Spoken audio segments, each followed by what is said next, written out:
Good evening and welcome to the Fredonia Central School District Board of Education meeting for Tuesday, March 14th, 2023. We start with a pledge every meeting, and Gracie, did Gracie, no, there's Gracie. Come on forward, Gracie. You'll do a great job. Right, come on, right up around here. We have forewarned Gracie, so she knows exactly. Right up next to me. Okay, Gracie's going to lead us in the pledge. I pledge allegiance. I pledge allegiance to the flag of the United States of America and to the republic for which it stands, one nation, under God, indivisible, with liberty and justice for all. Gracie.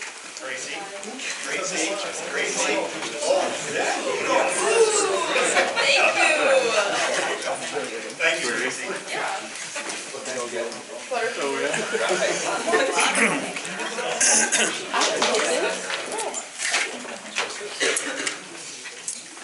Thank you, everyone.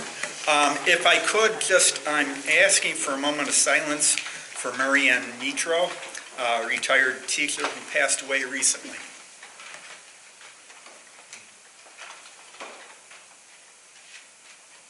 Thank you.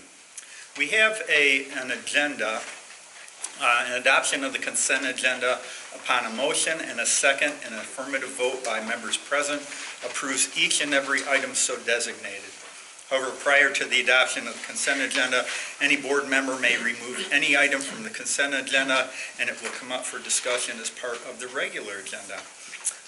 So if I could ask for a motion and a second for the agenda with one correction or one change to this. Under item 4A, the high school drone program, we're going to suspend that until possibly next meeting. We will see, but we're not going to do the high school drone program special presentation for tonight. So if I could get a motion for that agenda. Mr. Marshall and Mr. Hawk. Second.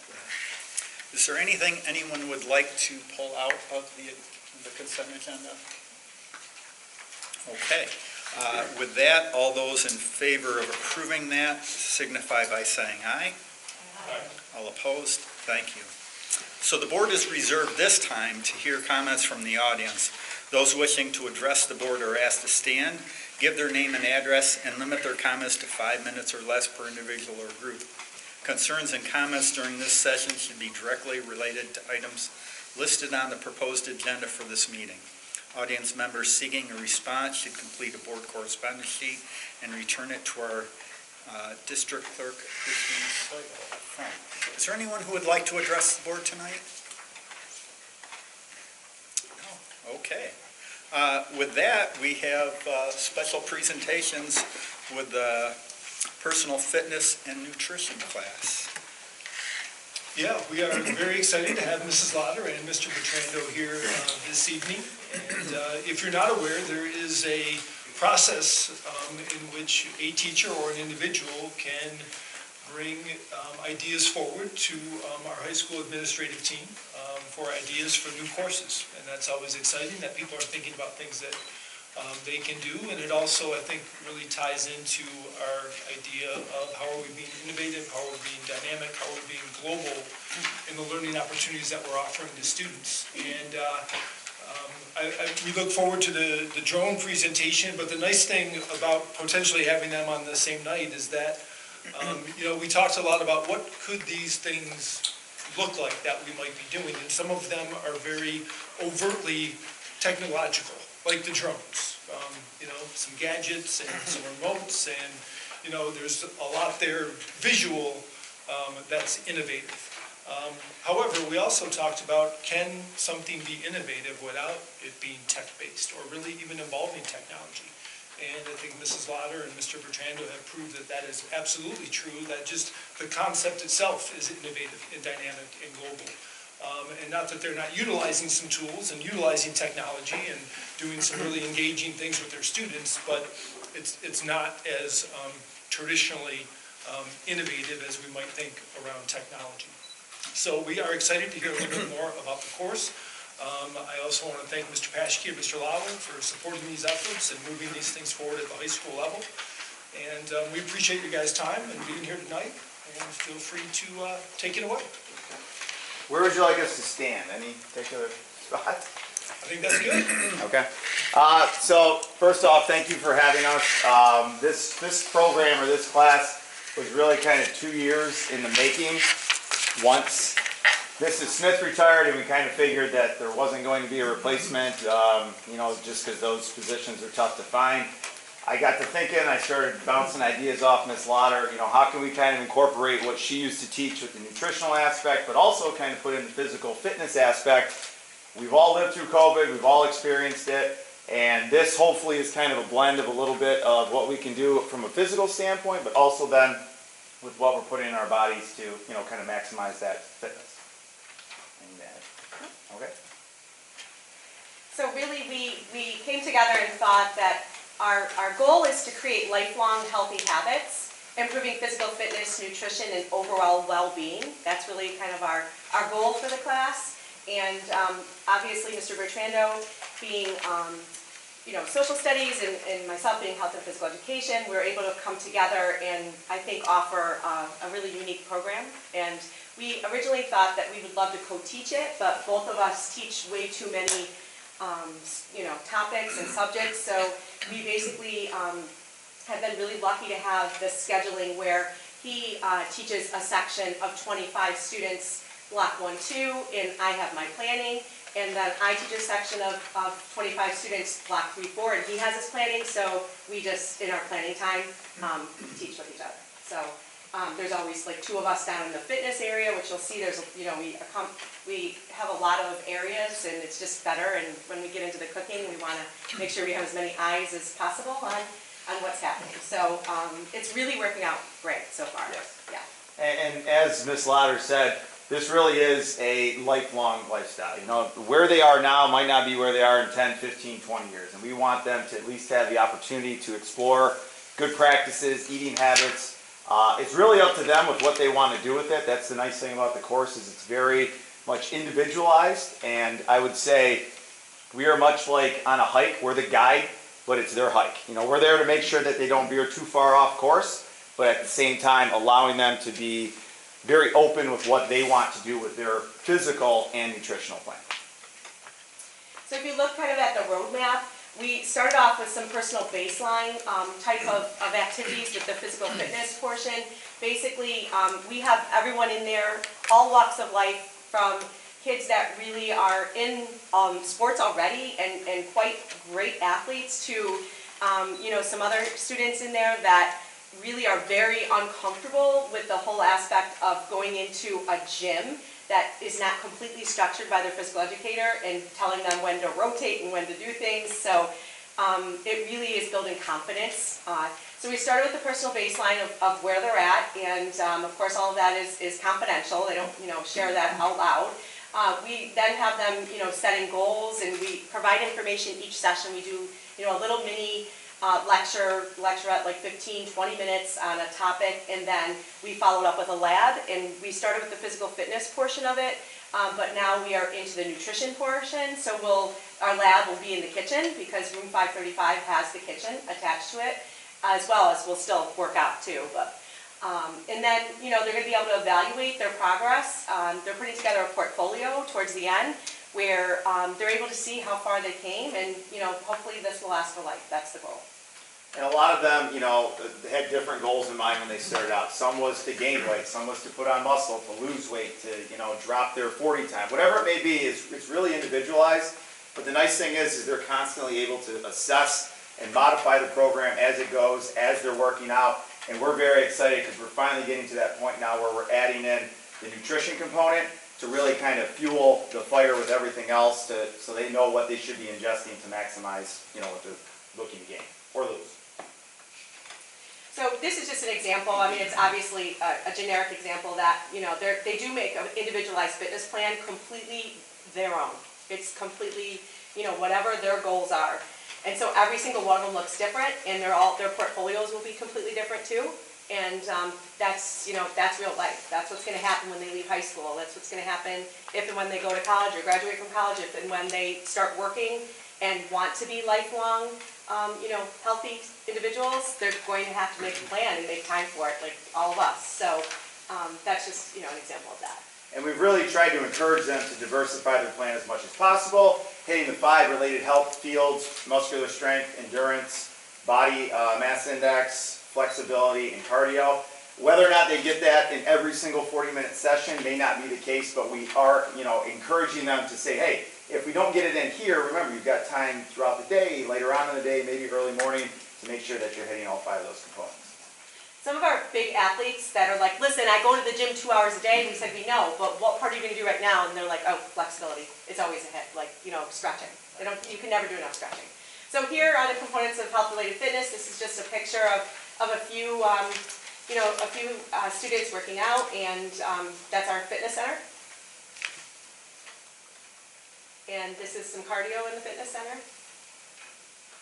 We are able to utilize room 222, and it has all sorts of lifelong, individualized equipment, everything from yoga balls to, hand weights to yoga mats to a TV where they can plug in and do, 15-minute Pilates that they do in the morning, or now they can, do that in room 222. So we're able to utilize that for both sections. And one of the really nice things too is we have, as Ms. Lauder said, we've got people at all different kind of walks of life, different things that they're trying to do, and the accessibility to 222, the elementary gym, and the weight room really does make it conducive for all of these individuals to basically make their plan come to life. So you can see during Mr. Bertrando's section, the elementary school hasn't started yet because he's 1-2. So in his section, they can use the elementary gym.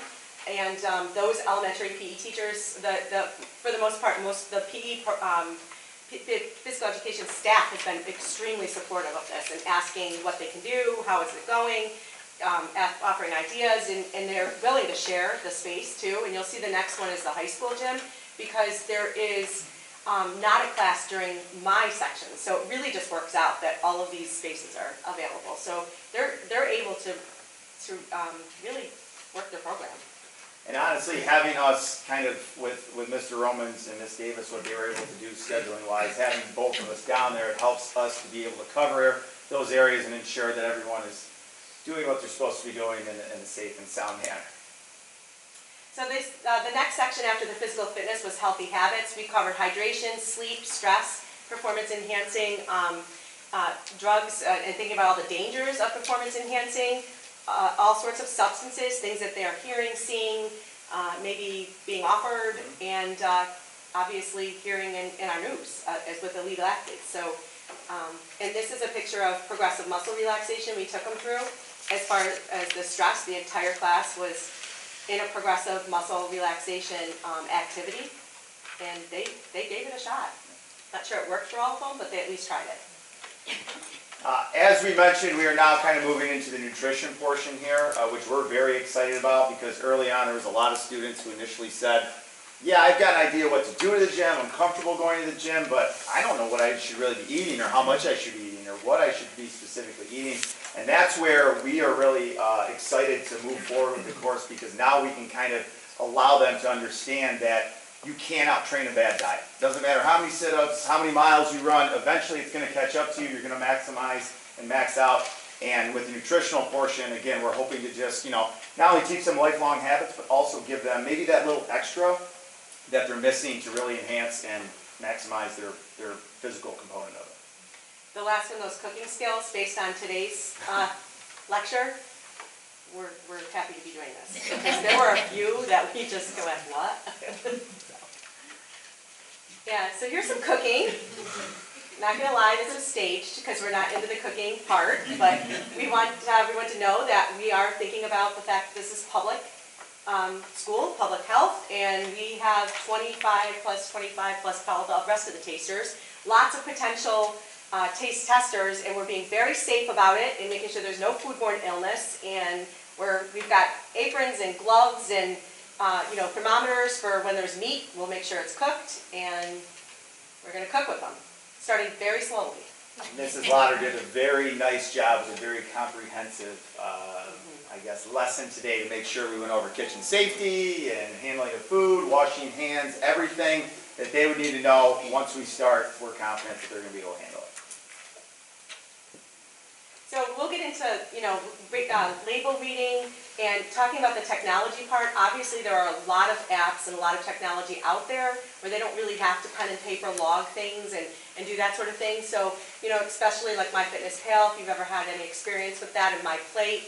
And then, of course, healthy meal planning, which, believe it or not, some of the students and families are really doing a great job with, as they set it up for the weekend, as they set up for their week. So we hope to learn from them as well. So healthy meal planning and, how can I go about getting as many essential nutrients as I can instead of grabbing bags of processed snacks and salt and sugar. And we're very excited as we were kind of collaborating for Thursday's lesson on MyFitnessPal. The full capacity of that free online database is phenomenal. They can plug in exactly what they ate. It'll tell them how many carbs they got, where they're deficient in protein, everything else. They can log it over a period of time. They can put in their physical daily routine, hydration, everything. It's a phenomenal program. We're very fortunate that it's free. And I'm excited because they're really going to be able to then track and monitor what they're doing to see and maximize what they're looking to do. So we were excited. We had over, 87 students want the class. We could take 50. We have 2 sections.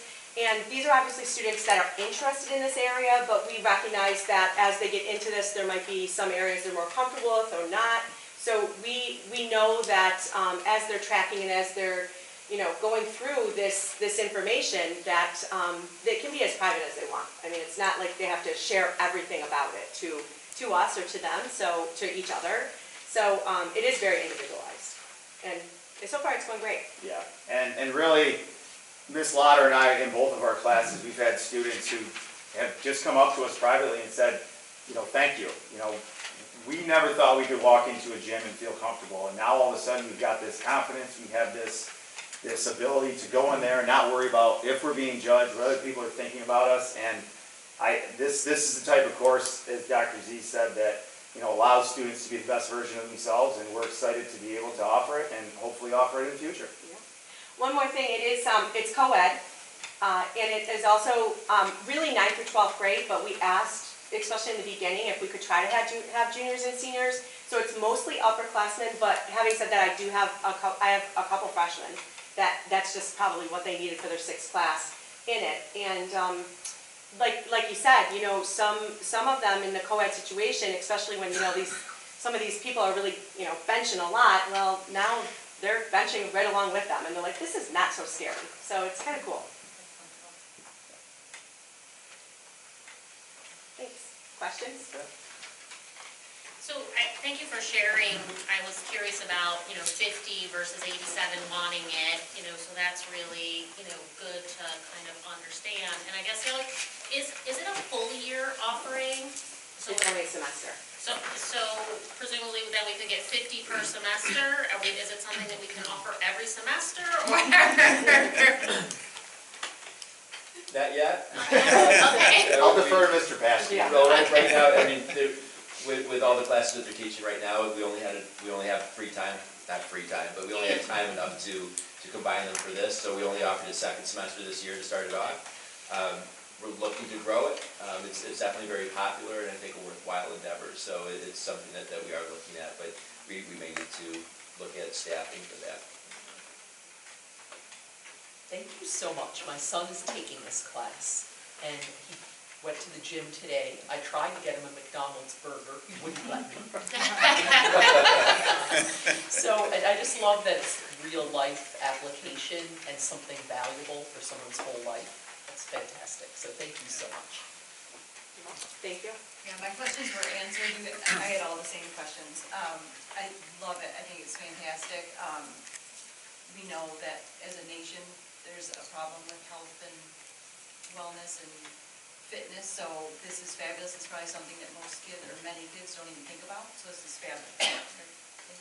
Sorry, I also have a follow-up because, your comment about kitchen safety and having exposure, and, are we seeing that these are students that, that have been phased out of middle school, and they're coming to you now as potentially juniors and seniors, never having had exposure? So when we think about kind of what we want our graduates to have, I mean, this sounds like something, right, that everybody should have. So, how do we think about and plan for that?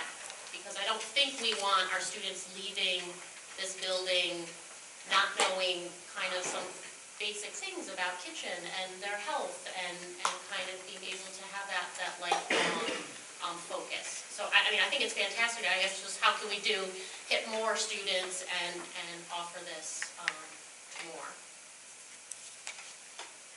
Yeah, and I just want to echo everything that's been said, and all graduates should be exposed to this. I believe this and personal finance, I think, are the two things that every student should come out of school with, so we have one. And that thing where they take the baby home and cry. I got the real grandbabies at home now, so I'm good. But no, well done, and hopefully we can get more involved. So one question. This is for, basically you've got mostly juniors and seniors. Are you too late? Should this be a middle school program? I mean, honestly, we piloted it this year, and again, as Ms. Lauder said, we reserved it to juniors and seniors only to see if we could get them in before they graduate. Right. Moving down the road, I don't think that would be a bad idea. I think it just comes down to what we've all kind of known and understood, is it comes down to staffing and then just being able to offer it. But obviously, I feel that you all see the benefit in it, we see it, the students have seen the benefit. I'm all for it, so if you want to, let's do it. So one question, one comment. That was the question. The comment is, it seems like a lot of your activities are, I'm going to say, limited investment. It's a mat, it's yoga, it's you don't have to go to a gym in order to get your physical exercise.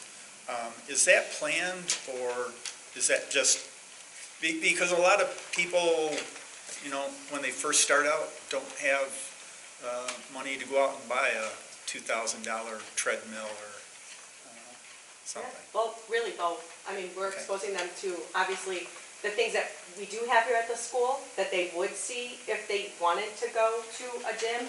But you said that exactly right. Whether they be, they get into a job where there's in a hotel and they need to, bring bands or bring whatever, something they can carry and travel with, or just their own body weight. I mean, we do a lot with their own body weight, and so it's both. I mean, we're trying to expose them to as many different kinds of activities as we possibly can. And some of it's theirs. And as Dr. Z mentioned too, it's not overly technologically based, but we've exposed them to a lot of different apps and different things that they can track. And even, just as simple as going on YouTube and looking up a specific video on how to do something safely, properly, to maximize, obviously, the results that they're looking for. So I've got a question. Why isn't this a state mandate? Dr. Z? Let me speak on behalf of New York State. Well, I think in some ways the pieces are there. So physical education is mandated throughout. I think through some portions of our health curriculum, and Mrs. Lauder knows better than I, there are nutritional components there in terms of learning. But I think what people have mentioned here tonight, this really brings it together. It connects to real life scenarios and situations. And, maybe perhaps an argument for students who are a little older is that they're starting to have an appreciation for some of those things where sometimes 7th, 8th grade, that might not be the age in which a lot of kids are maybe thinking about working out. And I'm not saying we wouldn't consider whatever this looks like at the middle school level. But I think part of this is students really embracing these ideas that maybe in the past they didn't consider, like you mentioned, when you're young and, you have that metabolism, it's not as much of a factor as we know when we get a little older. It's definitely a consideration. So I think some of those pieces are there within the mandates, but this, I think, really ties it together in a more meaningful, individualized way too. And I think that's another real key of what you're talking about. This is about them and about what they're looking to do with this stage. And again, I'm not so, I think it's a reflective age in that regard too, goals and what they might want to accomplish. So That that is leads true. me It's to just- one further question. Oh, and Mr. Hawk, also with the health education, unfortunately, the state requirement in New York State is 20 weeks, their whole high school career. 9th through 12th grade, 20 weeks. And to cover everything in 20 weeks is very difficult. So as an elective, this is an elective class. Did we say that? No. It was in the title, but this is an elective. So this elective allows for more to get into just fitness and nutrition. I mean, that's all we're covering is nutrition and fitness. So And really, just to piggyback off that, and to kind of answer your question, all of the curriculum that we have derived has come from the PE, it's come from the food and consumer safety, it's come from health. So it's kind of a collaboration, as Dr. Z said, of all of the different curriculums into one, almost. Great. did you have another question? Because I think I cut you off. Did you say, oh, okay. Okay, Thank you. thank you very much. Great. Thanks, guys.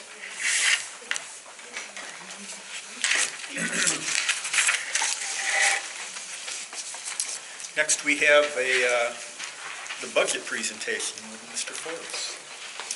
Yeah, I just wanted to share a couple thoughts real quick, and each year around this time, we do engage in this budget building process, and I just wanted to highlight a couple things that are in our minds as we're moving through this. So, first of all, it is a collaborative process. It typically starts with our directors and administrators, engaging those at the building level with different requests around equipment or other things they might need at the classroom level. That information is eventually processed by directors, building level administration, that comes to Mr. Forbes and myself in terms of a variety of information and recommendations, and then eventually that comes here to the Board of Education for review and consideration and questions as well. As you may have noticed at our last few meetings, there is also the opportunity for people to voice their thoughts, concerns, opinions regarding where we stand in the budget process, what are the things that we might want to consider investing in, or really just asking for some reflection and some thought around how we have handled things in the past. And we do take that feedback into account and use that as part of our process. We do think about how does our budget support our mission, vision, and core beliefs. How does our budget support the high-quality educational program that we have and want to continue to maintain and improve over time? How do we maximize our resources and be creative in our approach? The money that we have available is ultimately limited.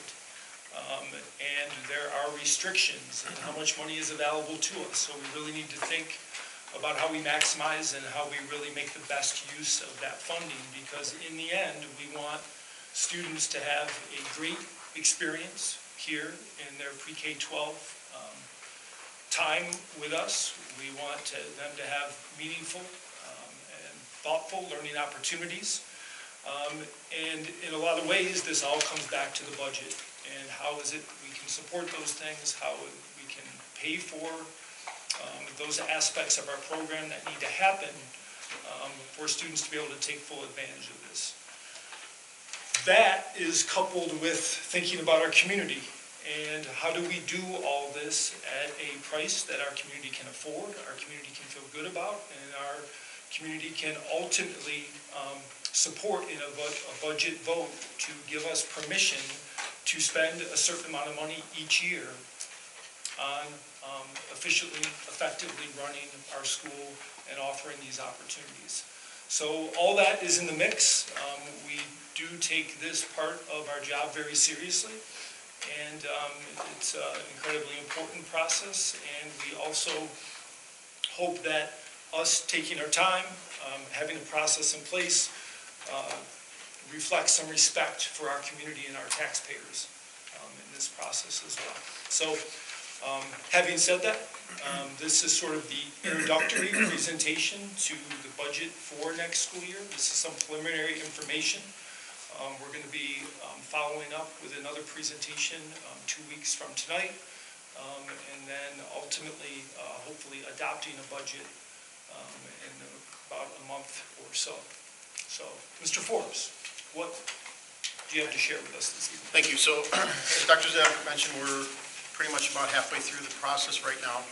And just to reiterate how that works, typically I put in the BOCES services first, which we get those in January. And in that, I'm building in extra slots as I have conversations with Mrs. Farrell along the way as to what our enrollment looks like moving forward. Also includes things like alternative education, P-TECH, and those kinds of things where placements could change from year to year. Then I take basically every line item and go all in, which is to put full salaries, full estimated cost. A lot of those are probably more than they will be at the end of the day, and see where I'm at. And then I remove from there anything that's grant funded or things like retirements to get to essentially my start number. And from there, then I start going back through each line and putting in actual cost or whatever adjustments are necessary. In this year's process, which has probably been one of the more challenging that we've had lately, because we're coming off of last year where we spent virtually all of the money we budgeted, and right now we're tracking the same for this year, so that begins to impact fund balance. So you have to kind of bridge how you still maintain your fund balance at the same time getting where you need to get to with the budget.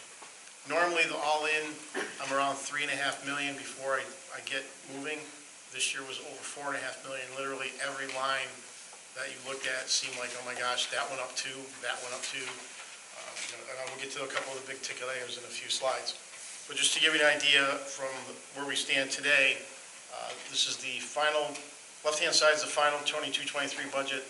The middle one is where we were as of Friday. We're lower than that a little bit now. And we're comparing the expense side on the top, revenue side on the bottom, which has to equal. And you can see that we're right now looking at about a $3 million increase in expenses. So we take a look a little more in depth and say, okay, what's driving it? Talking about the area of operation, custodial maintenance, we're up $350,000 right now.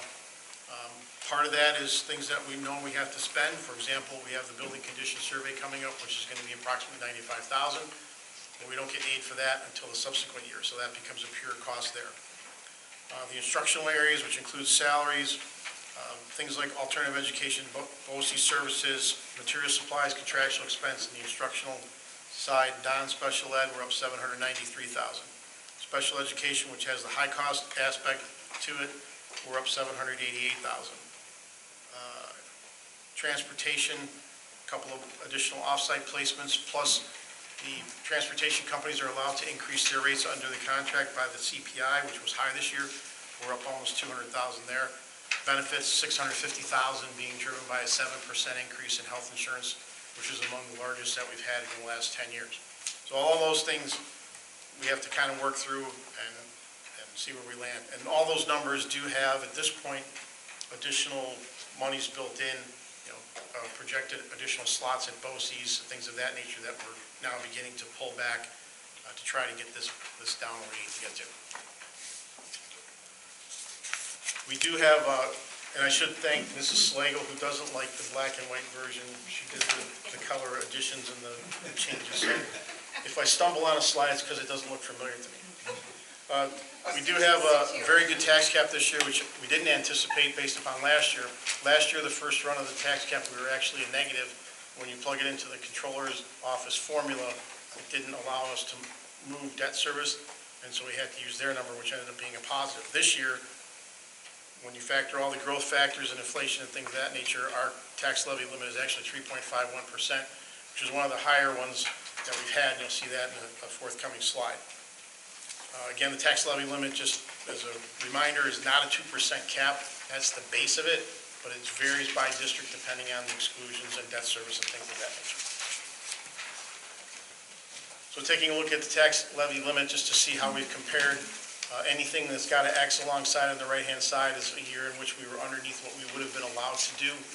You can see that 3.51% is the third highest of the tax cap years since it started in 2012-13.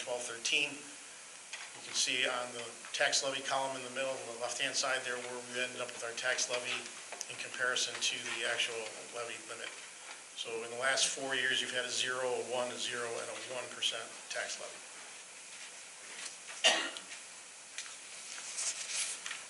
Part of this proposed budget will be the next capital outlay project.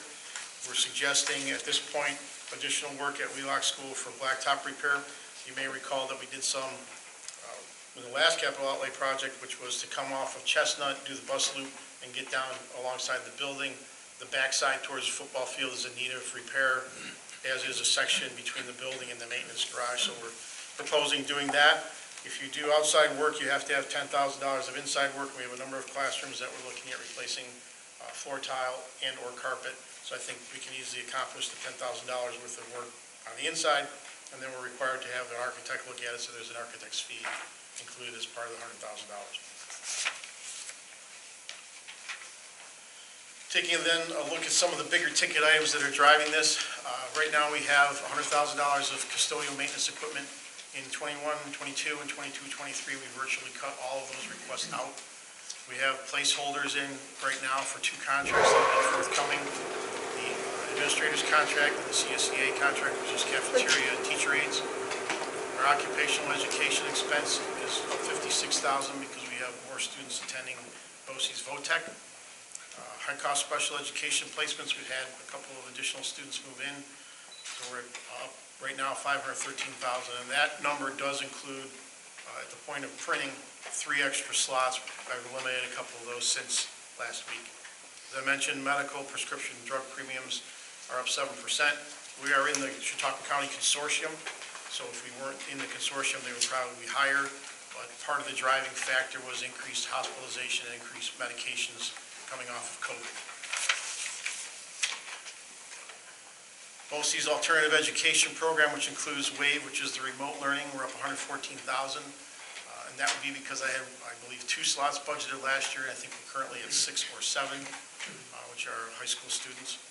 So that's an increase there. Obviously, you've seen it yourself, that fuel prices are up, and also utility costs are up. Our New York State teachers' retirement rate is increasing from 9.8% to 10.29%. The good news there is that it looks like that's going to be a 1-year bump, and then right now they're projecting it to come back down in the subsequent year. Our New York State Employees Retirement System contribution will be up by $73,000. Our transportation expenses I mentioned earlier is up $169,000. We've had multiple additional students placed in outside locations for special education services, so I've had to increase the line item there to cover that. And our workman's compensation premiums are up $27,000. We're also in a consortium for that, but we've had additional claims in the last couple of years that are factoring into the calculation of the premiums. And then the last slide is just taking a look at this budget in comparison to prior years. You can see pretty much we've been running under 3% going back to 2015-16. So this is quite a jump at this point, but as everything has gone up, we've got to factor that into the process. Right now, to get to the tax cap off of this draft, you would need to remove an additional $505,000 from what you see in front of you today. And that is the goal for me always, is to get to the cap, and then from there, it's the board's decision as to where we go beyond that.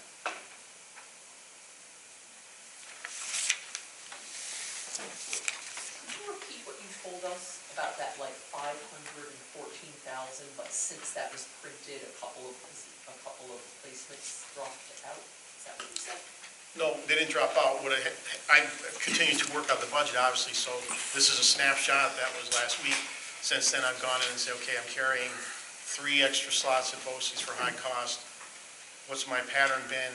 So, for each slot, I'm also carrying an additional 8 at their cost. So basically 6 items, and they're all about $45,000. So I begin to take those out, which in essence reduces the amount of surplus I'm carrying there, which affects your fund balance. But no, we didn't have anybody move on. I just have a couple questions. I know you gave us a list of everything in the contractual portion. So is that, like this transportation that's up to 169 and the out-of-district special ed at 150, is that included in that? Transportation isn't contractual, yes. Okay, and then the 150 for the increase multiple, or just out-of-district special ed, is that also in the contractual? Yep. Okay, so that's part of that Yep. 573 increase. What I did is I went through and tried to pull out things that are in those numbers, just to give you an idea of what's driving those areas. Okay, so those are two big ones. Yep. And then on the WheeLock, is this include the entry? The entry, it's a good question. Entryway is part of the 223 capital outlay, so that work is scheduled to happen in May or early June.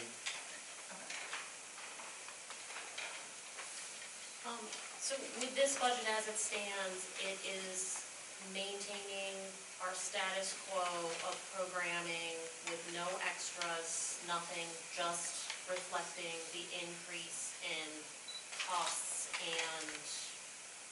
Correct. And I did not include in this presentation anything about revenue, but I do want to note that our foundation aid, and Mr. Johnson and I have been having a conversation about that, our foundation aid, which is the driving base aid, it's not based on what you spend, it's the base aid you get. Typically, we're in the 250 to 350 range on additional aid each year. This year, the Governor Hochul's gone to the full funding formula, which drove 1.8 million of foundation aid to us. So if we didn't have that, I'm not quite sure where we're going to be with everything. So does that mean that for that 505,000,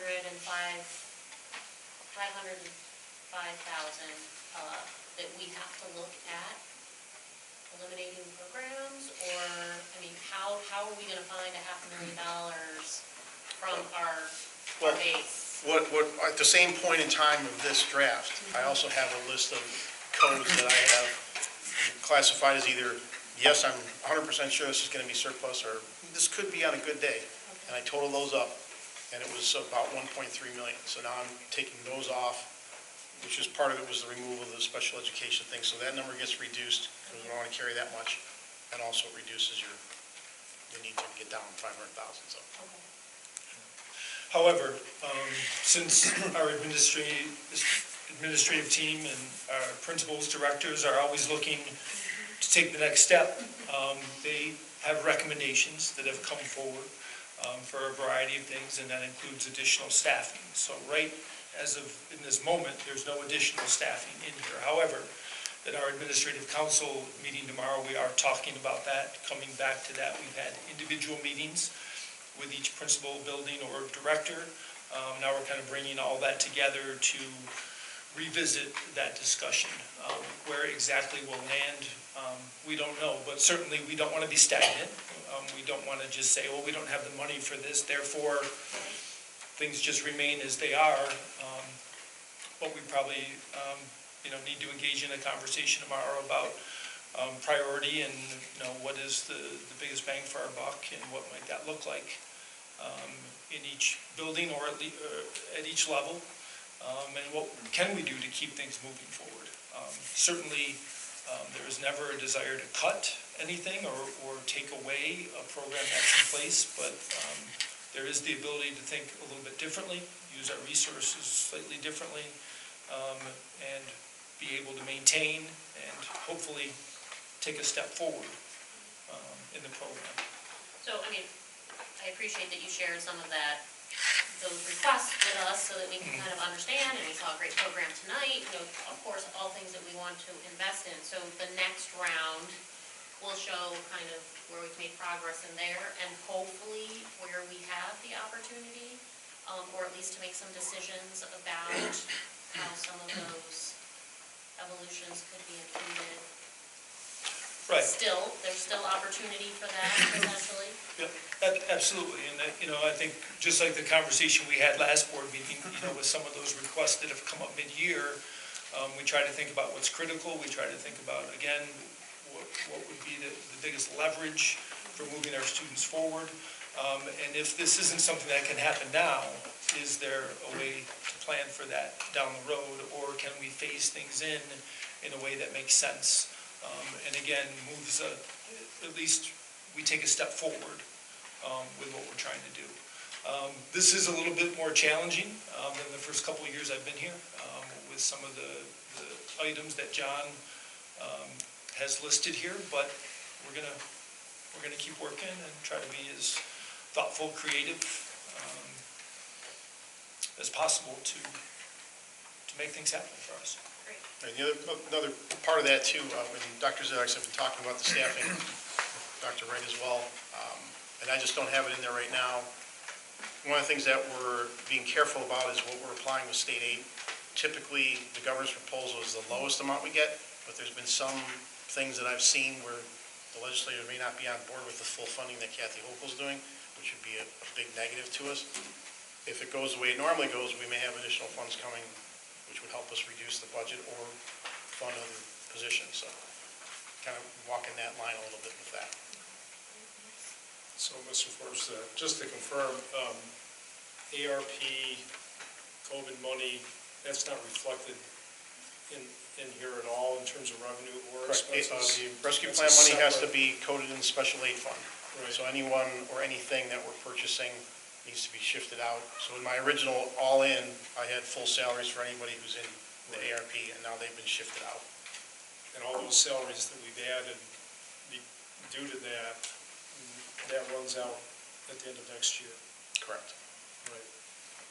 And I will say too, personnel-wise, I do have the replacements in for anyone that retired, any of the teaching staff, so that's been maintained.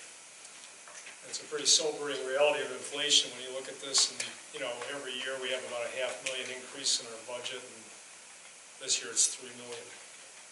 And hopefully we can get it down to 2.5. So it's going to be down from that for sure. Yeah, but, it's a high number. It's a high number. It's a high number. I think Mr. Hawk's been waiting patiently. Well, it's all right, I'm glad everybody's got questions. So what's the driving force on the tax levy limit? Because we're up 32% on that. It's just where you put everything in, you're putting in debt service, both expense and revenue. You're picking up the growth factor calculation from the state. You're also picking up their CPI limit. And when you put it all together with your prior year's taxes, that's how it runs. And that was both the number that, when you put into the controller's website, that's the number that came up. And then I also have Municipal Solutions, who are our financial consultant. They ran it through too to make sure that it was the correct calculation. So they've made changes to the formula?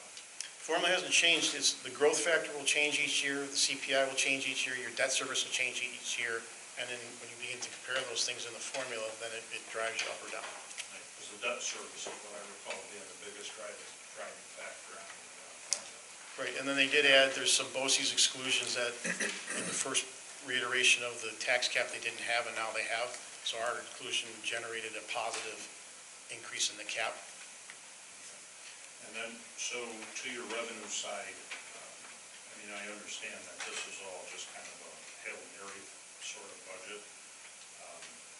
But, what is our refund on budgets for BOCES?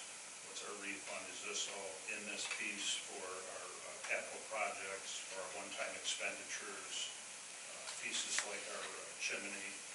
We received all the funding there.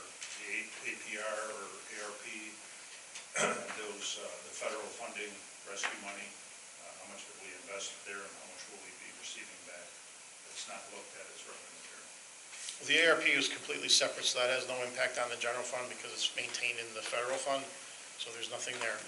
Chimney aid is coming back this year because it's the year after, because we spent it last year, you get it this year. Building aid is 82.7% on our debt service, which that kind of flows pretty steady because your debt service doesn't change much. Matter of fact, this is like very little change for this year, so that's been steady. Capital outlay, you get 82.7%. So the whole debt service area changed a negative $1,800 this year, so your 82.7 is flowing on that. We also generated extra cost aid because the number of special education placements that we had last year increased, so that drives more aid. Transportation, we had more transportation costs, so that drives more aid. So that's all part of the factor. Overall, we're up about $1.95 million in state aid revenue. And then from a budgetary standpoint, some positives. Interest rates, as we've talked about a number of meetings, are still up, look like they're going to stay up, so that allows me to bump what I've been carrying for interest income up. You've got the Medicaid piece as well. So where, And also one more thing, we picked up 2 additional payments in lieu of tax agreements. So that took our pilot amount from 22,000 to about 75,000. And those pieces are like with the solar panels, okay. So the state reimbursement for transportation BOCES, where's that reflected on the revenue side here? It will be in the state aid line. That would be in the state aid line? The next presentation, I'm going to have the full 30-page thing with all kinds of details and break it out for you. Well, you told me the foundation aid was 1.8, and the increase in the state aid is 1.9 and a half. So, all that BOCES reimbursement and... You were at 1.82 on foundation aid, you're Foundation aid. 1.95 overall. And transportation, you're projected up 96,000. BOCES is 20,000. Okay. So And then you that's, actually had a decrease in, well, that won't count, that's. so that makes, that takes you up to the 1.9 and a half. Yep. And there's So some only minor 20,000 adjustments. for BOCES, only 20,000? Yeah. I thought we got more than that. It's generated through the high cost aid portion, so that's 200,000 there.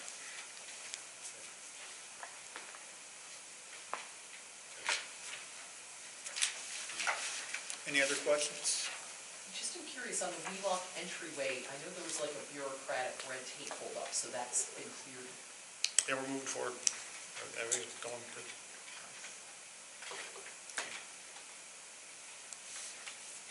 Okay.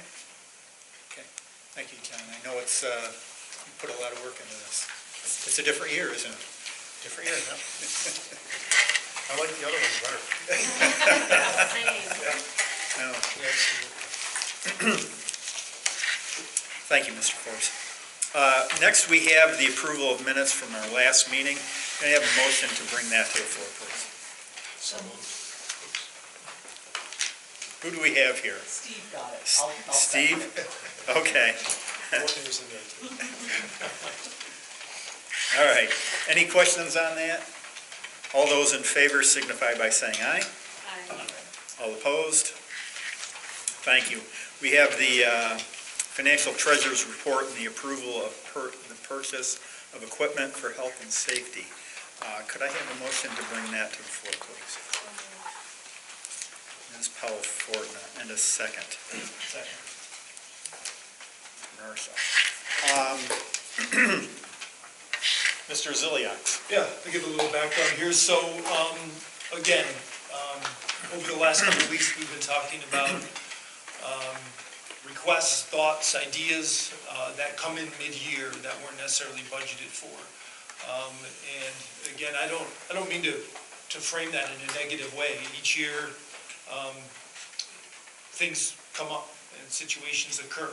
And these conversations are part of what we do at district office and through the business office all year long. And as I mentioned a couple meetings ago, some school years, these additional requests or thoughts or ideas can total $300,000, $400,000. And we have to have a way to process this information and try to make some decisions about what can we do mid-year? What can we do now? What can we do down the road?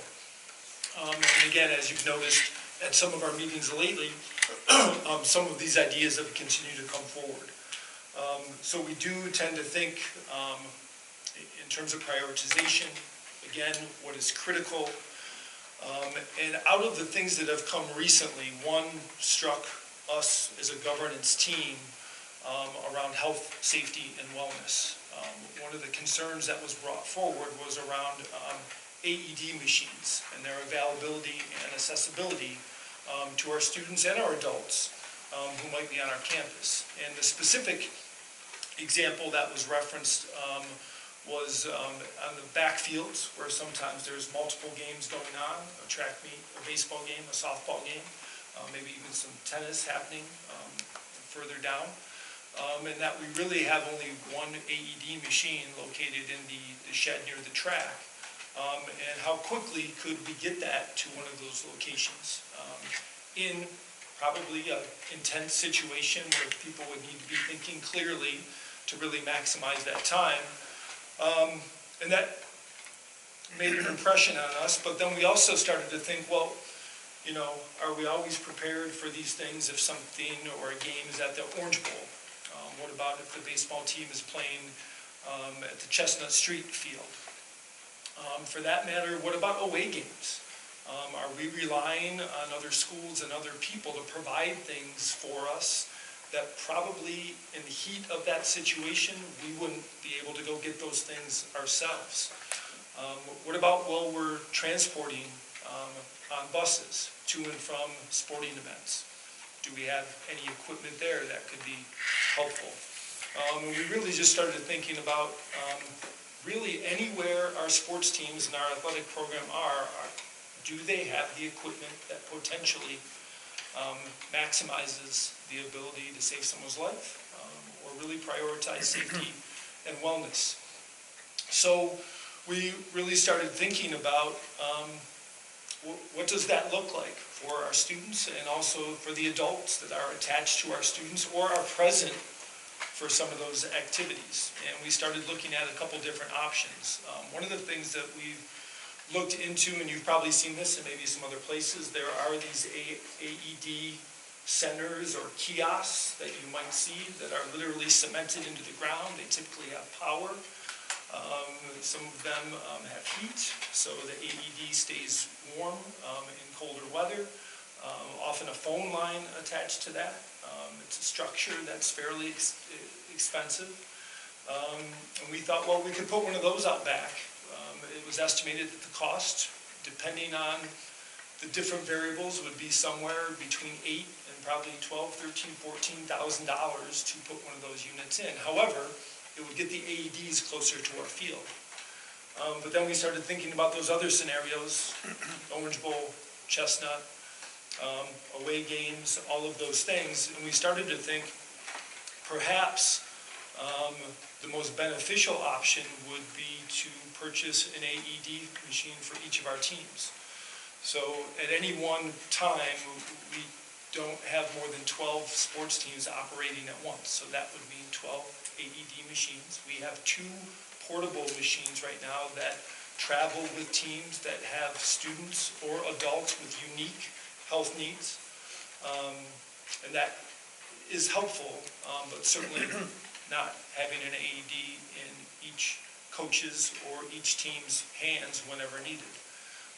So that conversation generated the thought that what would that cost, and are the AEDs even available right now, because there is a chip shortage for a lot of things, but including those chips that help the AED function properly. And Mr. Forbes did a nice job of locating machines that were available, that were at the level that we wanted, definitely a better quality machine.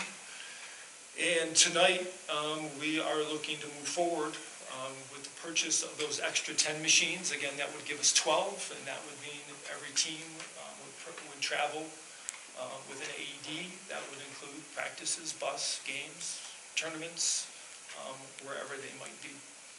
So that is the idea. That's a brief summary of the conversation that was had in relation to these items. But it does require a board resolution, and Mr. Forbes, I'll let you describe that, because that's... Yeah, basically, under New York State law, for whatever reason, if you don't have it already budgeted as an equipment item, you can't just transfer it. Any other code, salaries, textbooks, materials, supplies, you transfer any way you want. Equipment is very specific, so if you don't have the money budgeted, the only way you can do it is to have a Board of Education motion if it's for an item of health and safety, which an AED clearly would be, and that's the nature of the motion today. Okay. Thank you. Any questions? So, what's the shelf life of these AEDs? The battery life is 4 years. Okay, so are we on any type of rotation now? I mean, with Yes. the 2 units that we only have 2 units, or do we have several in the school? Well, there's 2 that travel, but there's all through the building we've got, I don't even know how many we've got, but, Okay. and they have to have pads replaced on a regular basis, which we do, the nurses help get those going, and then the batteries are 4-year shelf life. Okay, so every 4 years we'd be looking at new batteries. What's the cost of those? For what it'll be in that, I don't really know. Right now, it's like $100 a battery. Oh, so it's insignificant. And then, so who's going to be in charge of these? Are we going to have a person in charge of each one of these units, or are the coaches going to be in charge of this and certification? That's a two-part question. I haven't had any direct conversation. I would imagine it would be Greg Muller would be the primary. Yeah, so each year, coaches, well, not each year, but coaches need to be certified, first aid, AED. In fact, our coaches just went to East Aurora to get trained within the past week or so, those that were up. So absolutely, we would look at the coaches as being the primary person, make sure that the AEDs are there. And, I guess it's possible a coach could have an incident.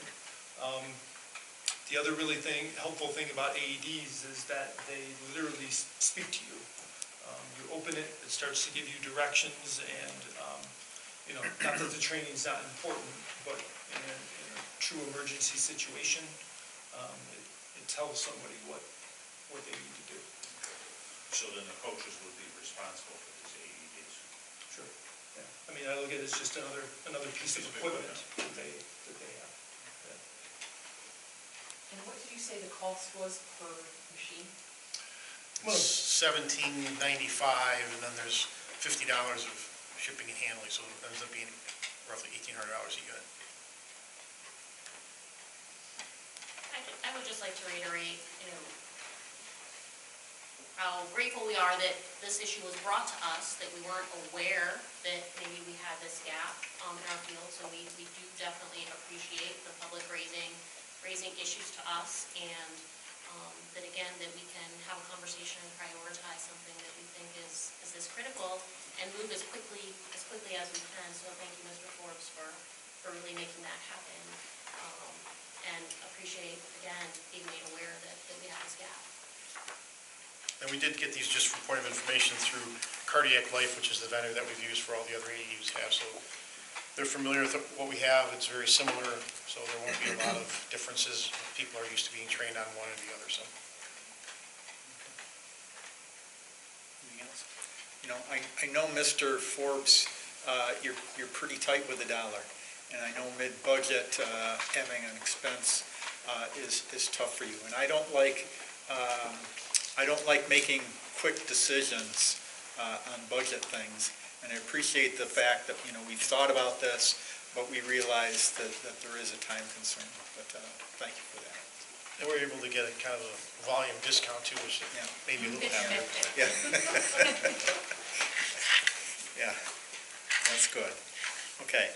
If there's no other questions, all those in favor signify by saying aye. Aye. All opposed? Thank you. Mr. Ziliaks, we have superintendent's report. Yeah, a couple different things for this evening.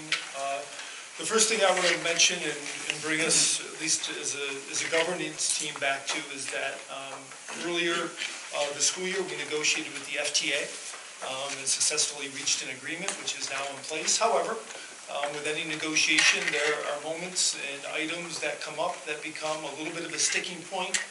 And unfortunately, in some cases, it could be a situation where those things prevent a district and an association to coming to an agreement. And in this case, that did not happen, but there were a couple things that were in the midst of the conversation. They really related to scheduling and staffing and spacing, particularly at the Wheelock School and also into the grades 1 through 4 at the elementary level. And in moments, there were some lively conversations about all that. And although we didn't come to an agreement as part of the contract that sort of resolved all those issues, we didn't want the conversation to end, and we didn't want this to be something that wasn't followed up on. So as part of that agreement, we put together the thought of having a study group take a look and meet and talk about a variety of things in this area. And over the last couple weeks, this has been happening. We have a nice group, a nice mix of teachers from both Wheelock and the elementary building, Dr. Wright and myself, just coming together to really have conversations about these elements, about these pieces of the puzzle, about these concerns. And again, it's a study group, so it's really about learning. It's really about understanding different people's perspectives and having some respect for those viewpoints and really trying to just learn about the challenges at each building and how we might be able to assist and how we might be able to move forward together. Some of those things that we've been discussing involved English as new language services, also some special education services, thinking a little bit more about our interventions and our response to intervention, thinking about physical education in both of those spaces, and really just taking a holistic look at the challenges and coming back to some of those conversations that were part of negotiations that maybe were left unresolved. So the goal of this group is to put together some thoughts and bring forth some information to the Board of Education, which I believe we will do at our next meeting, and just kind of share some of the results from those conversations. So I wanted to bring this up tonight. Should that happen at the next meeting, I didn't want that to be the first time it was mentioned in public session, or a reminder for the Board of Education or anybody else who might be interested.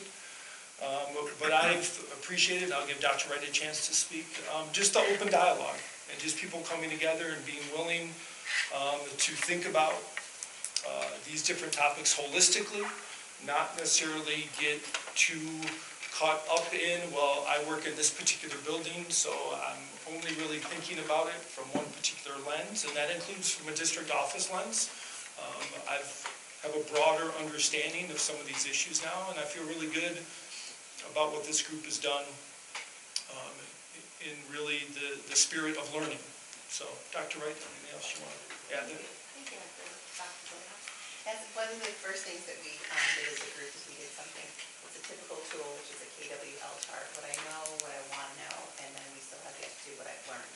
And that's really the spot of get to know, because we can only talk about our area. You know, as teachers, and speaking as a classroom teacher for 19 years, you know your area. And you think you know about others' areas, but you really don't until, you know, they say you've walked a mile in somebody else's shoes.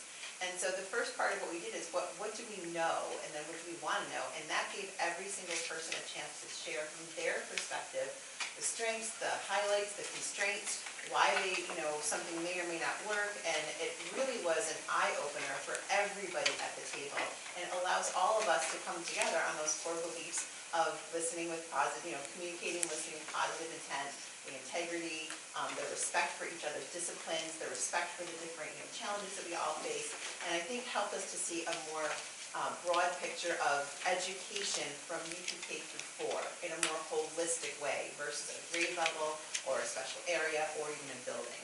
And I think that was one of the first level-setting things that we did as a group that I think helped us to then go forward. All of us not having just that, this is my interest, rather it became our interest. And that was really, I think, one of the most beneficial parts of this. We don't often have a chance to have those dialogues with each other.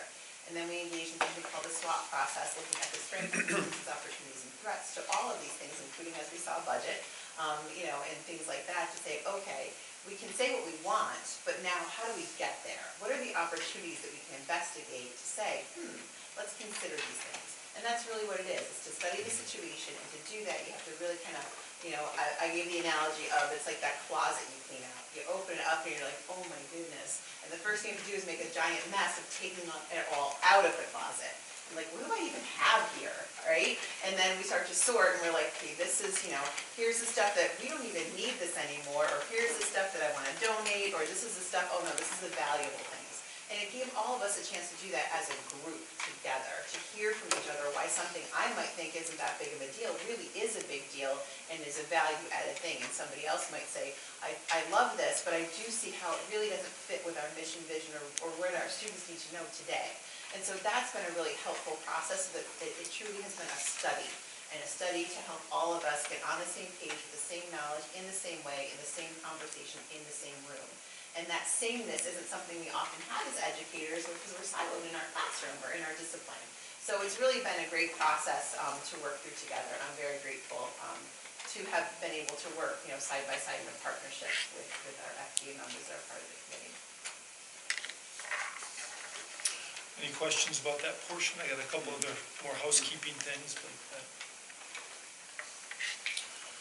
So, one of the things that we do, again, as a governance team, is we have a couple Board of Education committees. We have an audit committee, a policy committee, and a facilities committee. And each year, we've tried to handle at least a meeting, hopefully 3 times a year for each of these meetings. And we have not been as successful as we would like doing that. In the past, we tried to have meetings that were just scheduled as we go. This year, we attempted to set dates, and I'm as guilty as anybody else of not remembering the dates and then reminding the board of the dates.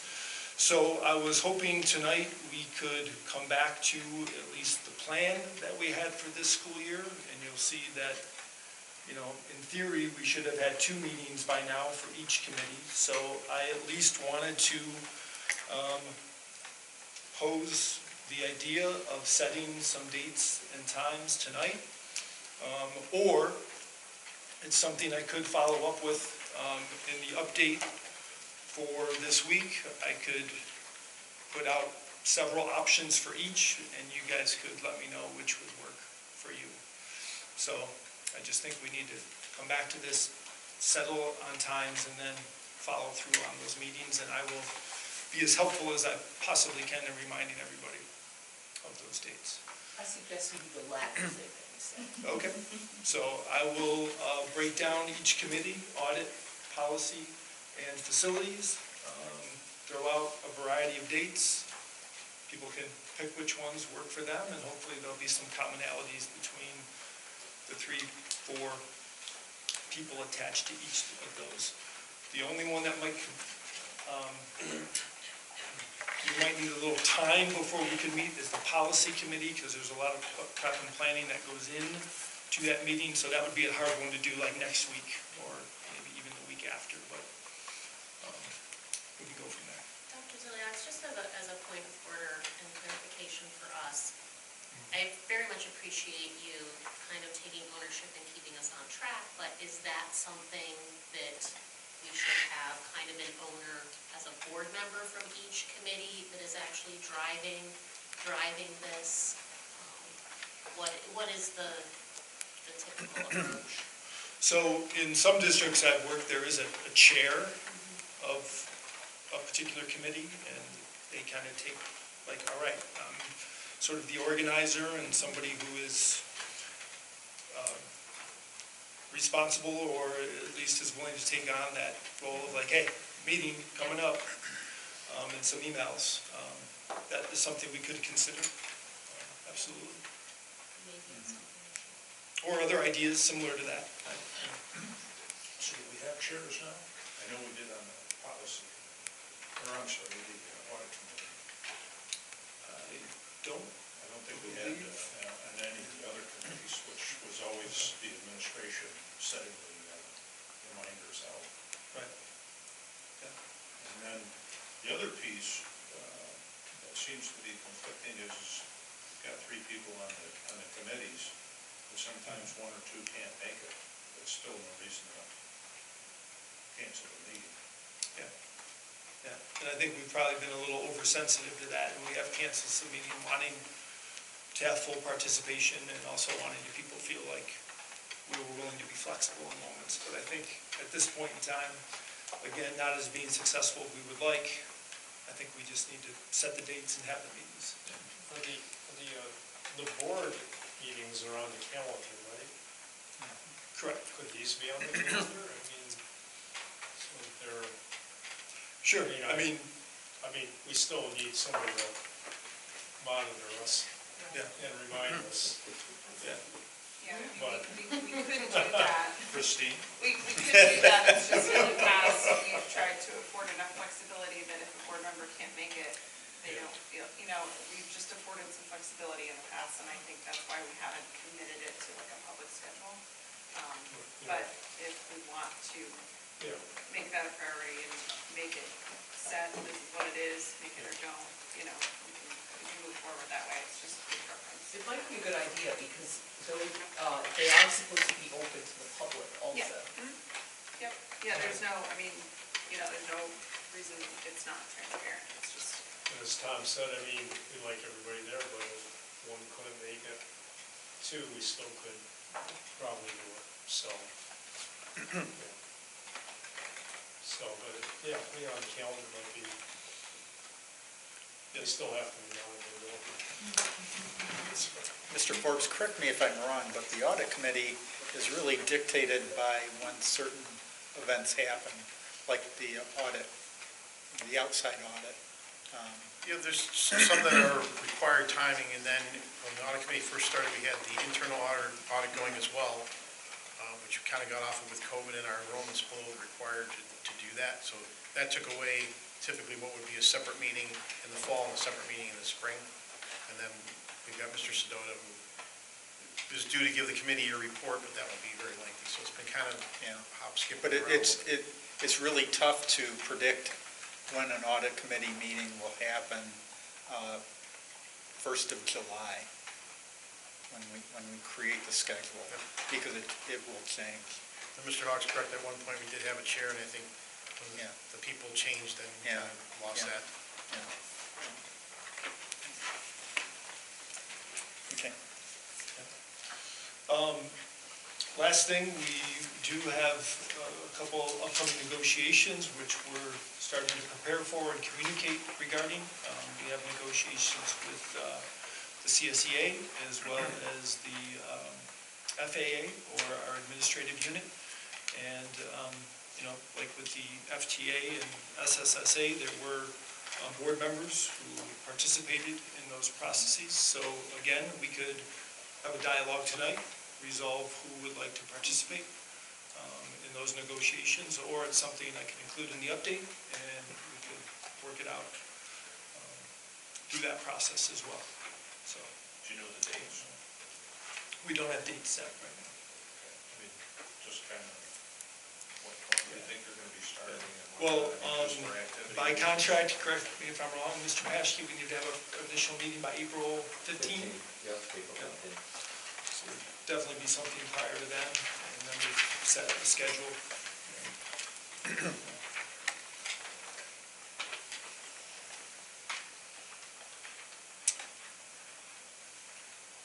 I think we'd probably do it through an update, and then, Yeah, I think it'd be dependent on the schedule, especially that.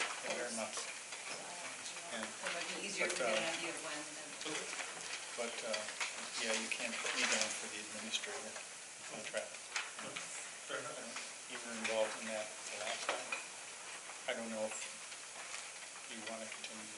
Well, I guess my only It's- concern with April 15th too is that we have the 2-week spring break coming up, so there's not a lot of time between now and then, right? If we have to do it by April 15th, so probably need to get it on the books.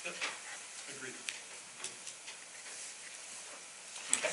That's all I have otherwise. Okay, thank you. The board is reserved this time to hear comments from the audience. Those wishing to address the board are asked to stand, give their name and address, and limit their comments to 5 minutes or less per individual group. Audience members seeking a response should complete a board correspondence sheet and return it to our district clerk, Christine Slade. Is there anyone who would like to address the board tonight? No? Okay. So our next regular meeting of the Board of Education is in 2 weeks on March 28th, 2023 at 6 o'clock right here in the high school library. We also have a BOCES annual meeting taking place April 11th at the Western New York Camp P Tech in Springville. Board members wanting to register, please contact Ms. Slagle prior to March 24th. Okay. I just wanted to note, originally I was thinking we were going to need to talk about negotiations in executive session. You know, all I wanted to do was establish who might be participating, so Okay. I don't have anything else unless the group would like to. You didn't bring goodies or anything? I don't, not tonight. Then no.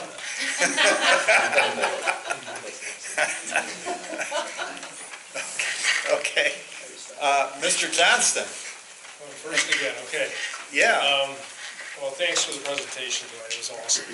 Fantastic presentation. I want to thank Mrs. Kafrida, hope I'm pronouncing her name correctly, UPK Wheelock, for inviting all of us in to read. I had a blast, it was so much fun. And congrats to the boys basketball team, Jay Hawk, Mr. Coach Petrando here, I see you here tonight, and just shows what happens if you have a group of individuals that play as a team. So, fantastic season. Yes. Thank you. Yeah. Ms. Gullo? That's what I was going to say. What an exciting playoff run to watch. Every game was so exciting. So great job, guys. I know it was a tough end, but really exciting. Yeah, Congrats. did well. Very exciting, great presentation, and also I didn't hear about these fancy gifts, which I love, these grapes with Fredonia. Mr. Pesci will. You're gonna address that? I will Okay. share. Okay, awesome. They're Thank you so much. But, So take that back, right? I'll take that back and I'll wait. Mr. Hawk? I guess I got a question, Mr. Paskey. I didn't quite know where to break in with this during the meeting, but I read the article, I read the Spectator, a lot of the articles, and one of them was the blue card. So the change in that, how's that work? We haven't really changed it that much. I mean, really, it's been pretty much the same as it has been. I think that what we've tried to do is really just make it very not punitive. And I think the students really viewed it as, man, I'm in trouble. And so just going forward with more of a, our goal is to get you back on track. And we're asking you to stay after school 3 days a week. It's not, you're not in trouble. We're just trying to get you to spend more time with your teachers in the classes that you're failing specifically and getting caught back up. The interesting piece that isn't there that we're looking at adding for next year is this piece that we got a grant for. And that piece is, right now we're calling it a boot camp. It's going through some iterations of what it's going to become. But instead of staying 3 days with the teachers that you're failing, we're going to cut that to 2. And then through this grant, we have teachers that are going to be able to provide skill-based workshops after school that will go right up until 3:30 when the late bus goes. And kids are going to be able to sign up for something in lieu of spending just 3 days working with your teachers on the courses that you're failing, getting some additional skills to help you be more successful in school. So that's going to be something that we're adding to it. So honestly, the report of like any massive changes to the blue card, really not a massive change this year. So I would say that what we have going is very similar to what it's been. So I don't want to say like how it had like a huge change this year. It really hasn't been that big of a change. So the only piece that I read in there was that they're starting out being on the blue card if it's carried over from last year. Yes. That's new. We've done it most years we've done it that way. We like during COVID, we kind of took a break, so it did seem kind of new to some of the kids. But, and again, the idea not that it was a punitive thing, and I know there was a comment in there about, what happened to fresh starts? And we want you to have a fresh start, we want you to do well, but we also know that if you struggled in specific areas coming in, that we wanted to hit those right off the bat, so you didn't find yourself in a situation that you're already behind. So just really kind of being proactive and having them meet with their teachers of the courses that they weren't doing well in the previous year. So as a board, what do you need from us to help these kids? With respect to the blue card? Well, these kids that are on the blue card are kids that need help, extra help. I mean, you spoke of boot camp, but, Yep. So what else can we do? Well, we're also, we've got a couple cool things going on. We have an ambassador program that's going to be helping infuse student peer tutors and working with older kids, working with younger kids, et cetera. But a big piece that we want to get going again is focusing on our freshman transition. So over the summer, we're looking at adding 2 days before school starts. And, you know, I'm gonna need a little bit of funding for that. Where I want all of the freshmen, I know, there we go. But I want all the freshmen to come in, and we wanna do two focus days with the incoming freshmen on focusing on the skills to help them be successful in our school. And we've been looking at programs already. I've got a core group of freshman teachers that are interested in coming in and working with the kids, so all of the freshman teachers getting on board with that. But obviously, it's 2 extra days of coming in, so we have to incentivize the teachers to come in and do that. There'll be a little bit of extra money for that, a little bit of extra money for, getting a few of the supplies that we want to make that successful. So instead of just doing, we've had a freshman orientation, which is in the evening, where they come in and they meet with their school counselors and they see all the different activities. We have an activities fair where all the stuff we have in school is available to them, which are all really great things, but we want them to have that feeling of belonging and getting to know each other really well and building those relationships with their freshman teachers. And we think that over a 2-day period of focus time right before school starts, that would be a great way to do that. So that would be the way that we could get some help. Thank you. Thank you for asking. I appreciate it. Mr. Marshall? To echo what Steve said, I enjoyed reading to Mr. Frida's class. It was great to see little kids so engaged in something so simple as reading. It's a great experience. Congrats to Coach Petrando and the boys basketball team, fantastic. And then also a special shout out to all the folks who helped outside in the morning, getting the kids off the buses or at drop-off. My kid has such a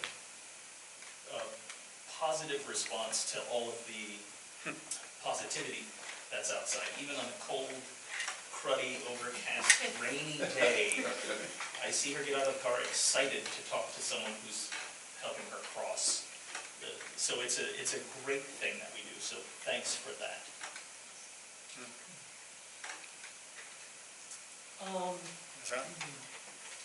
Loved Wheelock, seeing Wheelock in action, because I've been on a tour there but hadn't seen it alive, and it was an incredible experience. So I want to echo that. I want to congratulate Jay Hawk on going to Buff State for football. And it's nice to see him. It was a rough week, and I've been struggling, and I think I've learned a lot of lessons.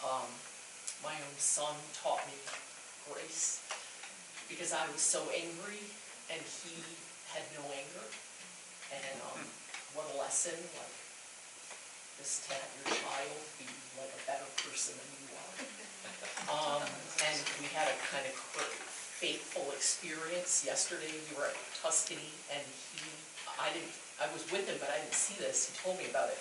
He ran into the referee, and we had a chance to talk to each other, not specifically about what happened, but to check in with each other. And it was important to me that it was never about one person. It wasn't about something that someone did. It was just about an unfortunate situation. So it's been a learning experience, and at the end of the day, I'm grateful for it. So thank you, Coach Petrando, for being just so dedicated to that program and those kids, and you changed a lot of lives. So thank you. Dr. Wright? All right, well, first I'm excited to learn about this gift and very grateful for it. So that's the first thing. Mr. Hawk, to your question about the blue card gift, I wanted to give a shout out to Stephen Romans, one of our high school vice principals. This was really his brainchild in the summer.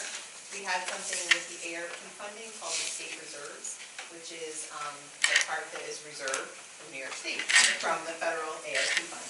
And it's very specific. There's a 5%, a 1%, and a 1% designation. And so one of the 1% has to do with after-school programming, there's before-school programming, and then there is everything, obviously, in this relief has to connect to learning loss. And that is where the idea of this blue card boot camp came from Mr. Romans, was the idea of the skill deficits that they're seeing in students with things like their agenda. how to plan ahead, how to map out your projects, how to have the executive functioning.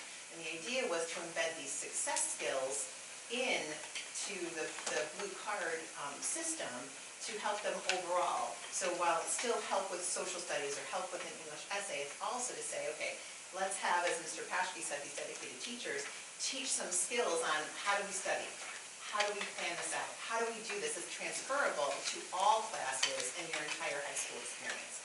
So this was really the brainchild of Mr. Romas, and Mr. Paschke and I met over the summer. We looked at this, we looked to see to make sure it could meet the criteria for this state reserve funding as a source for this, and that is where we have been able to allocate the money for not only that, but also to Mr. Romans, his idea for the ambassador program. That's also his brainchild. So it was very fun this summer having these planning and brainstorming meetings and all of this, and to be able to have this ARP money dedicated specifically to learning loss that we can tie this to. And one of the things with the ambassador programs is that we often think of, September when all of our students arrive. And there is a trickle in effect all school year of students transferring to our school. And so part of the ambassador program idea was also to welcome students for that belonging and to say like, hey, let's match you. And so one of the things was creating a profile so that the cadre of students who would be applying to be ambassadors would match the profile of any and all students who may come in. So if somebody's interested in sports, we have an ambassador trained in sports. If it's the arts, if it is fill in the blank. So it was very thoughtfully designed in that, and again, I want to give the credit to Mr. Roman for that, and the working together of all levels, from the brainchild of something that brought it to my office to then say, okay, let's see how this fits with what the plan is currently now, how can we look at the funding, and how can we mesh all of these things. And that's a lot of the things that, isn't seen behind the scenes. So that's part of the story with the boot camp and all of that and the funding sources. Now, that does have a shelf life. The funding for the ARP does end at a certain time. So that's part of this idea of piloting it and seeing how it goes and determining what is the value and worth. And then from there, how do we sustain this if we find this to be a successful, venture. So that's just a little background I wanted to be able to provide to some of that. And then thank you very much for the presentations tonight. That was really fascinating to hear about the course and the excitement that goes along with it. I want to give a big shout out to our math committee who worked so hard last year and we've been working on the initial rollout of our Envision 2.0 math curriculum for grades 1 through 8. And we had a mid-year check-in. We had 2 meetings with the committee, reconvening, talking about where we are, talking about the professional learning to date, the remaining professional learning, and setting ourselves up for the success for the summer work to be done. And again, checking on our funding sources to be able to do that. I want to give a shout out to Mrs. Troutman and Mr. Drollinger for joining those mid-year check-ins to make sure that we are coordinating with all people on this and we are prioritizing this. As we know, everything is a competition for time, attention, the 5 days we have that are built into the calendar for in-service, and all of the things that our teachers are passionate about to deliver to their students. But we agreed, that this is a priority so that next school year, the work we're going to do this summer, so on Friday's in-service day, we're going to be working with our trainer from Envision, the elementary, to work on how do we set up our summer for success. So we're going to focus on scope and sequence, common assessments, how do we roll out the year and pacing so that we're ready and trained to do that work over the summer.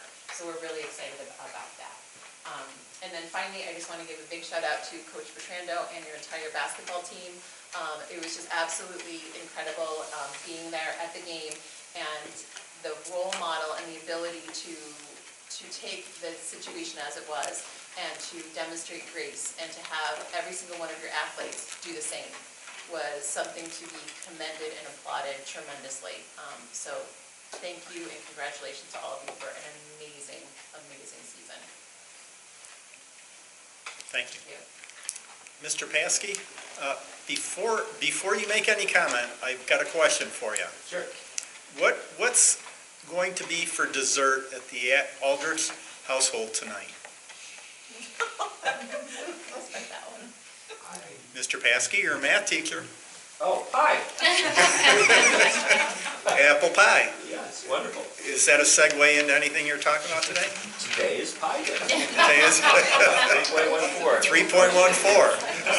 Yes, our math department and several of our science departments certainly celebrated with that today. It was a fun day.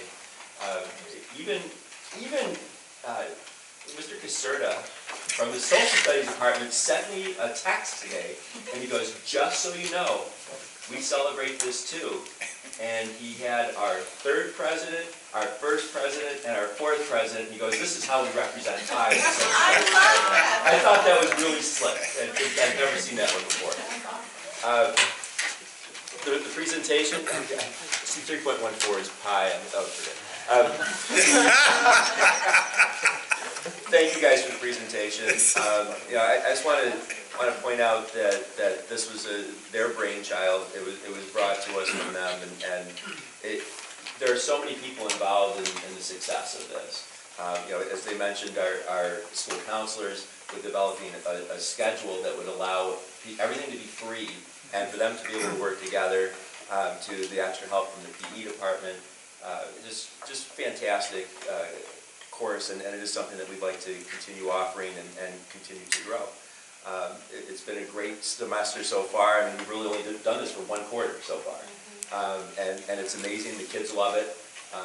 And they didn't really get into this too much, but the mental health component of being physically fit and eating well and doing those relaxations and stretches, I think that's also a very noticeable component of this. That is a great outcome. So thank you guys for that and for your presentation. It was phenomenal. Same for the basketball team.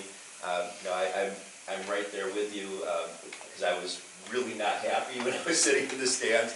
And my wife turned to me and she goes, "What a great life lesson for these kids." And I'm like, "What are you talking about?" So sometimes the adults miss it. But kudos to Mr. Bertrando and his team. Whatever you said in the locker room, obviously it was impactful, and what you trained to do all year is impactful. So thank you, all of you, for what you demonstrated. The class, I think, that Fredonia showed there was incredible. So well done. Well done with that.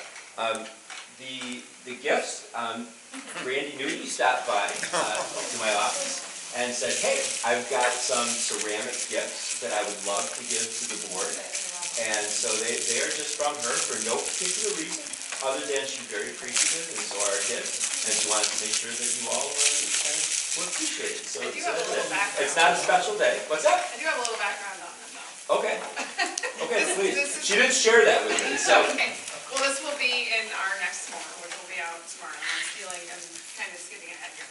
But the art department did a magnet swap with a bunch of other schools throughout the country. And so for one from every state. So we ended up getting magnets from every state. And this was our design.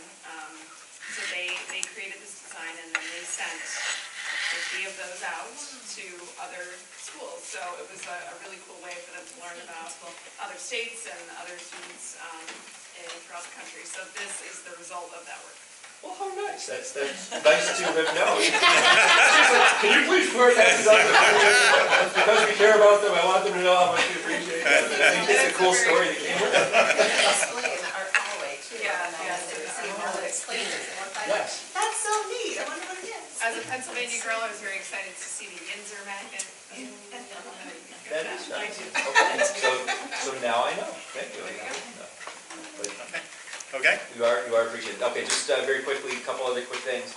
We've got our high school musical preview is this Wednesday, and so they'll be coming. All of our kids will go down and watch the presentation for about a half an hour to get a little preview of it, and then obviously Friday and Saturday this coming week, and then Friday and Saturday the following week we'll have our musical, and you can get those tickets online. At the end of the month, we're going to have a Holocaust speaker. As you know, that there aren't many still alive. So it was originally David Jens. Kudos to David, who brought in our speaker last year and is doing it again this year. Originally intended for just our sophomore class. And when David came to me with it, I'm like, what are you talking about? Everybody needs to see this. I mean, this is an opportunity that is not going to be around much longer. So we decided to change our whole high school schedule. We're going to have all of our periods 1 through 9 before lunch. All the kids are gonna have their regular lunch periods, and then everybody's gonna be off at the end so that everyone can attend from a period 8 to 9 for the Holocaust week there. So I think that's a really important and great thing that we're doing in our school that you don't get a lot of places. So another way that Fredonia shines. That's all I'm going to say tonight. There's a lot going on. Could you send the board some specific information, when is that? Yeah, sure. What day and time? Yeah, I'll email it to you guys right now. Thank you. Yep. Thank you. Mr. Drowlinger. Cool. Well, this week we are in the middle of our first ever readathon. It's a PTO-sponsored reading event where all the kids set a goal, how many minutes they wanted to read over this 12-day period, and then they track their progress using an online tracker, and then friends and family can actually donate these kids cents per page or things like that. And then at the end of that, the PTO gets a little bit of a fundraiser, which is pretty good. But to kick it all off, every student got a brand new book, and that was from Liz Gruber, our librarian, so that was pretty exciting. And then the PTO also purchased a new picture book for all of the teachers as well, so that was exciting. And then I've been in and out of classrooms this week reading, and that counts towards their readathon minutes and things like that. And I also want to thank Tuscany. They supplied treats for the kids. We're having a midweek, refreshments sponsored by Tuscany, and then Fredonia Animal Hospital, I want to thank them as well. They donated to the PTO to help fund some of these purchases. So it's 2 nice community partnerships there, which is really nice. And I also, we've kind of had a little culture shift in our building, which is something that I like to see. We are continuing to welcome more and more high school students down. Because maybe a year or 2 ago, when the high school kids were in the building, I would get the call on the radio, oh, we gotta get them out of here, they're sneaking down, and it was weird, So, but sometimes they sneak out our door and I still kick them out. But we're doing a lot of nice things. We had, last week I mentioned the Big Buddy program. Well, that continued to have a little bit of a snowball effect. This week, Monday, some of the high school kids came down and kind of pretended to be leprechauns, and they decorated our building, decorations all over, and the kids were surprised to see the decorations in the hallway. And we're having some high school kids come down and read some of their writing projects to our 4th grade classrooms, and in turn our 4th grade kids are reading what they write to those kids as well. But it really just started with those 8 partnerships with the Big Buddy program. And now when we see the high school kids in the hallway, it's like, oh, this is great, where are you going, can I help you get there, and things like that. So it's a really nice little shift that we've had, and I really want to continue that partnership with the high school and the middle school as well. And then lastly, we're welcoming in a member from the American Legion to do a presentation on the flag to our 4th grade class. How to respect the flag, and that's going to dovetail with a writing project that we're rolling out in the 4th grade, what the flag means to me. And that's like a county-wide project that we're entering into some other elementary schools. So that's about it for now. Great. Good to hear about the reading project. Yeah, no, It's good. Thank you. Ms. Farrow. Hi, so, being close to last means all the great comments have already been taken. That doesn't mean I want you to call me first next time. So, it's nice to hear all the great news from the buildings, and I just want to echo the comments. I loved the presentation tonight. I'm really proud of the sports season that the basketball team had, and honestly, there's not a whole lot of news I can share today about Special Ed in and of itself. Great. Thank you. Mr. Forbes? Nothing further this evening. No? Okay, you had enough. Yeah, no. Saving it for next time. Ms. Legel? Thanks. I just wanted to say that we continue to put out the s'mores, and I wanted to, I know I mentioned this before, but we have a student intern this year working on our school PR from SUNY Fredonia named Mara, and she's doing a great job. So she's getting more comfortable now and coming out of her shell a little bit. Since this month is Women's History Month, we decided to focus on interviewing some female staff members. So she has been reaching out to a few different folks and setting up interviews, and she did her first one this week. So the s'more that we're going to put out tomorrow will have an interview with Gina Sheldon, who is our library clerk in the intermediate library. She's a fairly new employee. I think she's been here maybe a couple of years. So we're hoping to highlight some folks that maybe don't get a lot of exposure, or that people don't know very well, so they can get to know them, and kind of, the theme of Women's History Month as well. So she's been doing a great job. She's invested in being here. She really is enjoying it. She's asking me, questions about things, and she likes to walk through the halls and like find the magnet program. I mean, things like that. She's definitely picking up on all those things, and she's asking questions about the school and enjoying being here. So that's going really well. So continue to look at our stores, and remember we have all of our social media as well. You don't have to be on social media to look at it. And if you really hate it, if you really hate social media, you can still look at our app. I'm looking at you, Brian. You can still look at our website or our app. We have information there as well. So it's uplifting for me to continue to highlight the good things going on. And I think one of the things I always come back to, I was thinking about it as I was looking at this more today. There's always a lot of good stuff going on, and it's a really quick and easy way to see a summary of those things. And this is not me patting myself on the back at all. This is just me saying that there's a lot of good out there. So check it out. Yeah. Good, thank you. So if that's everything, wait, we're early. Some people might not feel that.